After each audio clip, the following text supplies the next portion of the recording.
இன்னைக்கு காலையில என்ன பெஜல்னு பாத்தீங்கன்னா தலைவரே, இன்னைக்கு காலையில மல்லிப்பூ இட்லி தலைவரே, மல்லிப்பூ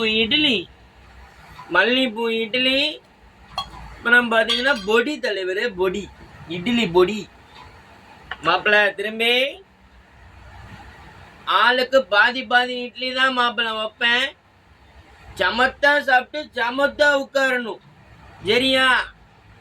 தலைவா எனக்கு கியாந்து நான் சாப்பிடவா தலைவா? நீங்க சாப்பிட்டீங்களா தலைவா? நல்லா இருக்கும் போல இருக்கேன்.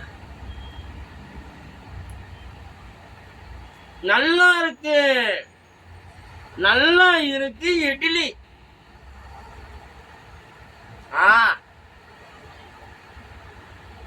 அருமையா இருக்கு.